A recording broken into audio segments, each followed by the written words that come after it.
হিন্দি টেলিভিশনের পর্দায় নতুন একটা অনুষ্ঠান শুরু হয়েছে। যারা টিভি দেখেন তারা সবাই জানেন, সোনি টেলিভিশন বলে একটা চ্যানেল আছে, সোনি চ্যানেল। মোবাইল খুললে দেখা যায় কি, সোনি চ্যানেলে নতুন একটা অনুষ্ঠান শুরু হয়েছে, গানের অনুষ্ঠান। একটা ছেলে এসেছে গান গাইবার জন্য। হ্যাঁ, ছেলেটার নাম হচ্ছে ভাগবত দাস ব্রহ্মচারী। দেখেছেন আপনারা মোবাইলে কদিন ধরে খুব দেখাচ্ছিল। আমি দেখলাম গত পরশুদিন। ছেলেটা 8 বছর বয়স, মাথা নেড়া, মাথায় শিখা, গলায় তুলসীর মালা, হরে কৃষ্ণ বলতে বলতে এসে দাঁড়িয়েছে মঞ্চে। সারা ভারতবর্ষের শ্রেষ্ঠ গায়িকা নেহা কক্কর, তাকে সবাই চেনে।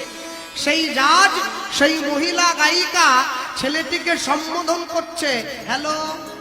এটা সম্বোধন হিন্দিতে, ইংরেজিতে হ্যালো সম্বোধন। ছেলেটা উত্তর দিল, হাই হ্যালো ছাড়ো, হরে কৃষ্ণ বলো। গোটা ভারতবর্ষের মানুষ অবাক হয়ে গেছে ওইটুকু ছেলেটার মুখের কথা শুনে। কি বলছো? বলে হ্যাঁ, হাই হ্যালো ছেড়ে দাও, হরে কৃষ্ণ বলা অভ্যাস করো। তাকে প্রশ্ন করেছিল বিচারকরা যে তুমি এই বয়স থেকে ভগবানকে ভালোবাসো কি জন্য? ঠিক মতো করে কথা বলতে পারে না। একজনা বলছে তোমার বাড়ি কোথায়?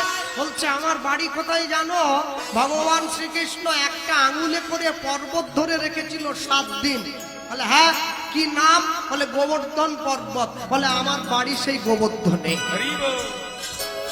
আমি সেইখান থেকে এসেছি।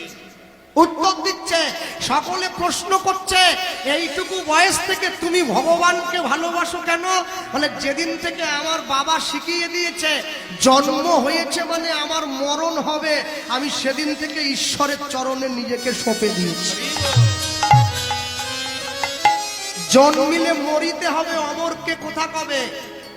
সমস্ত জাজদেরকে, বিচারকদেরকে তিনি বলেছিলেন আপনারা গীতা পড়ুন, সবাই গীতা পড়বেন। তাকে সবাই বলছে এত এত বই থাকতে গীতা পড়বো কেন? 8 বছরের ছেলে উত্তর দিচ্ছে, বাজার থেকে দামি একটা খেলনা কিনে নিলে, একটা দামি মোবাইল কিনে নিলে, মোবাইলটা কেমন করে চালাতে হয় ওর একটা বই পাওয়া যায়, ওই মোবাইলের বাক্সের সঙ্গে দেওয়া থাকে। এইভাবে মোবাইলটা চালাতে হয়। গীতা হচ্ছে সেই বই, যে বই পড়ে তুমি শিখবে জীবনকে কেমন ভাবে চালাতে হয়। গীতা পড়ো হিন্দু ভাই, গীতার মতো জিনিস নাই। ভালো লাগুক আর না লাগুক রোজ খাবে তিতা, ইচ্ছা করুক আর না করুক রোজ পড়বে গীতা। মনে রাখবে, মানুষের দরজায় দাঁড়িয়ে এই কথাটা ভগবান প্রচার করলেন জীবনের শেষ দিন পর্যন্ত। 8 বছরের ছোট শিশুর বোধোদয় হলো, কিন্তু আমার হয় নাই। যাদের যাদের গ্রামে হরি মন্দির আছে, দুর্গা মন্দির আছে, ভগবানের মন্দির আছে, বলুন। যে বাড়িতে ভগবানের মন্দির আছে, মানুষ যারা, গৃহস্বামী যারা, বাড়ির মালিক যারা, তারা কষ্ট করে ভগবানের মন্দির তৈরি করেছে ইট কাঠ চুন সুরকি দিয়ে, তাই তো? আচ্ছা, যে মন্দিরটা আপনারা তৈরি করলেন নিজেদের বাড়িতে ব্যক্তিগত পয়সা খরচ করে, সেই মন্দিরটার দাম বেশি না যে মন্দিরটা ভগবান দিয়ে পাঠিয়েছে সেই মন্দিরটার দাম বেশি? এইটা দিয়ে পাঠিয়েছে, কারণ যা আছে ব্রহ্মাণ্ডে তা আছে দেহভাণ্ডে। তাহলে যে মন্দির মানুষ পয়সা খরচ করে বানালো সেই মন্দির আমাদের হাতে তৈরি করা, আর যে মন্দির ভগবান দিয়ে পাঠালো সেইটা ওপরওয়ালার দান। তাই যদি হয় তাহলে যে মন্দির আপনারা নিজেরা পয়সা খরচ করে বানালেন সেই মন্দিরে প্রত্যেকদিন সন্ধ্যাবেলা করে কি জ্বালান? প্রদীপ, ধূপ, ধুনো, কর্পূর, তাই তো? ভগবানকে কি দেন যে মন্দির বানিয়েছেন? ফল, মিষ্টি, তারা অন্ন সেবা দেয়, ব্যঞ্জন, অন্ন। বেশ, যে মন্দির নিজেরা বানালেন সেই মন্দিরে ধূপ জ্বালালেন, যে মন্দির ভগবান দিয়ে পাঠালো সেই মন্দিরে কি জ্বাললেন? বিড়ি। বিড়ি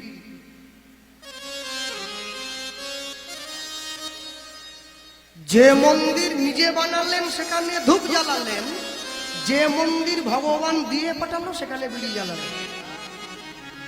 ভগবানকে সেবার জন্য ফল দিলেন আর নিজের সেবার জন্য দোকান থেকে লাল জল কিনে আনলেন।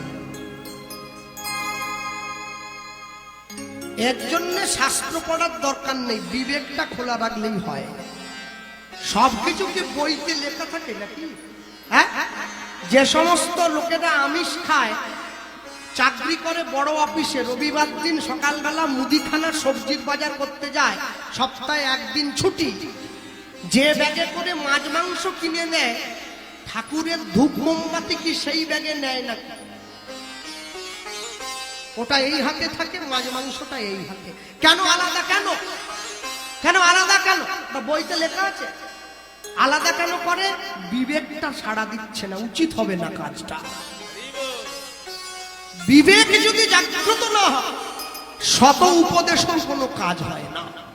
হ্যাঁ, আমার বাবা বলতেন, বলে জানো তুমি মালা করলে, তুমি তিলক ধারণ করলে, তুমি গুরু দীক্ষা নিলে, তুমি নিরামিষ সেবা করলে, তুমি ভগবানকে ভোগ দিয়ে প্রসাদ পাও, মৃত্যুর পরে এগুলো আগে বিচার হবে না বাবা, আগে বিচার হবে তুমি কর্ম কি করেছো।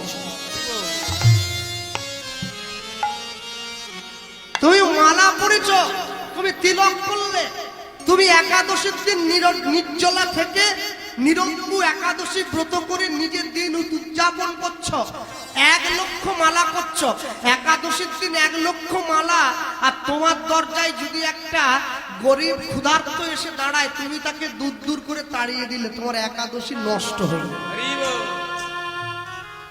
হ্যাঁ, আগে কর্ম ভালো করো। কর্ম তোমার ভালো হলে ভাগ্য তোমার দাসী, হৃদয় তোমার ভালো হলে ঘরেই মথুরা কাশী। তাই যদি হতো, যত লোকে পুরী যাচ্ছে সবাই তো জগন্নাথ দেবকে দেখতে পেয়ে যেত। পায় কি? পুরী যাচ্ছে কেন? ক্যাংড়া ভাজা খাওয়ার জন্য। হ্যাঁ, বড় বাটিতে করে সমুদ্রের ক্যাংড়া নিয়ে ঘুরছে সমুদ্রের ধারে। এইবারে মুখোমুখি পড়ে গেছে, বাড়ি কোথায়? বলে পশ্চিম মেদিনীপুর, ঘাটাল। আপনার? বলে আমারও মেদিনীপুর। আমাকে দেখে লুকোচ্ছে, কোথায় যেন দেখেছি আপনাকে। বলে কোথায়? ও হ্যাঁ ঠিক, আমাদের কেবিলে আপনার কীর্তন দেয়। আপনি কি করছেন এখানে? বলে কেন, তুমি আসতে পারো, আমি আসতে পারিনি? জগন্নাথ দেব কি আমার জন্য নোটিশ দিয়েছে যে আমি আসবো পুরীতে? কি লুকোচ্ছ মা? বলে ওটা আপনাকে দেখানো যাবে না। এমন খাবার খাচ্ছে লোককে দেখানো যাবে না। হ্যাঁ, মদ যদি 1 লক্ষ টাকা দামও হয়, ওটা বাঁশ বনে গিয়ে খেতে হয়।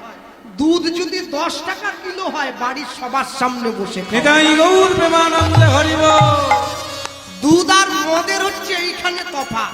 আসতে হ্যাঁ, হাততালি তো দিলেন, আমি বুঝেছি। বৈষ্ণব মহাজন লিখছেন, কোন কোন শ্রী গৌরাঙ্গের গুণ, শ্রী গৌরাঙ্গের গুণ, তোমরা গৌরাঙ্গের গুণ গাও, গুণ গাও।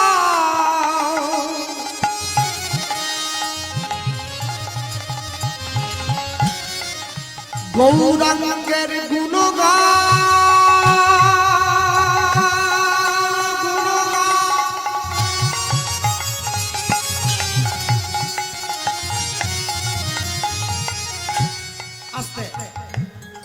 যারা বসে আছেন মায়েরা, এটা আমার দিকে তাকান।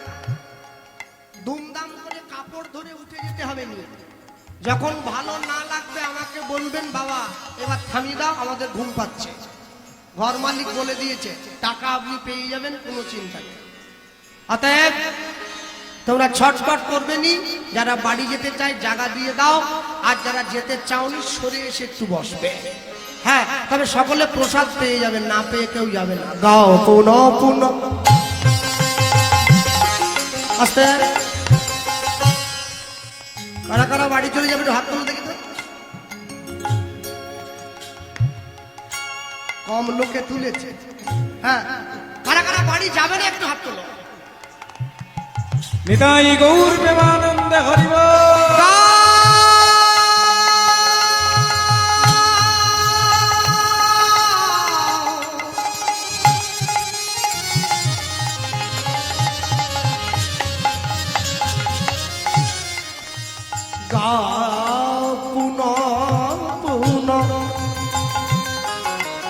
গৌরাঙ্গের গুণ গাবুন পুন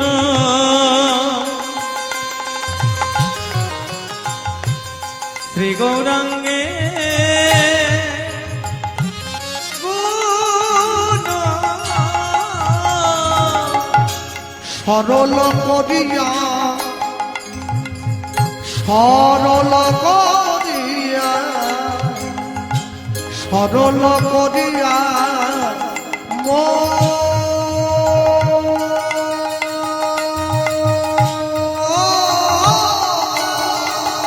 আয়না গাবুন পুন শ্রী গৌরাঙ্গে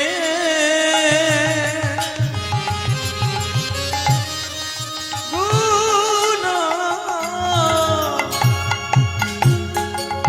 সরল করিয়া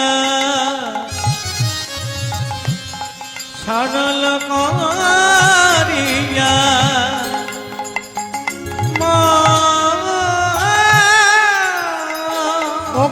দিন ভুবনে আমি এমন দয়াল না দেখায় একজন বলিয়ে দিন ভুবনে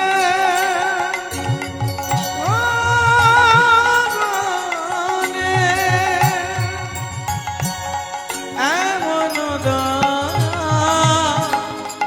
না দেখো আমি দিন ভুবনে এমন দয়াল না দেখায় একজন দিন ভুবনে এমন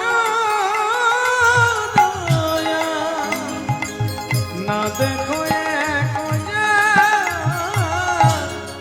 আমি এমন দয়াল আর দেখি না আমি এমন দয়াল আজ দেখি নাই আমি এমন দয়া আর দেখি না আমি এমন দয়াল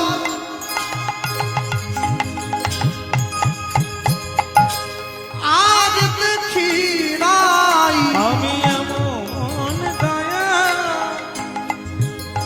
আর দেখি না যে জন্মার খাবে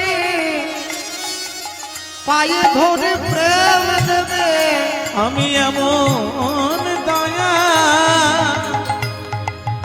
আর দেখি না যে জন জগাই মারাইয়ের মতো মাতালকে হরিনাম দিল এমন দয়া আর দেখি না যে জন বলায় চাঁদ কাজির মতো মুসলমানকে কৃষ্ণ নাম দিল এমন দয়া আর দেখি না জীবের হাতে ধরিল আর পায়ে পড়িল এমন দয়া আর দেখি না বলি হরি নামে হরিকে নামাইয়ে আনলো এমন দয়া আর দেখি না জীবের হাতে ধরিল পায়ে পড়িল হৃদয় গৌর হরি বল। হাতে ধরিল পায়ে পড়ি এমন দয়া আর দেখি না এমন দয়া আর দেখি না এই দিন ভুবনে এমন দয়া না দেখো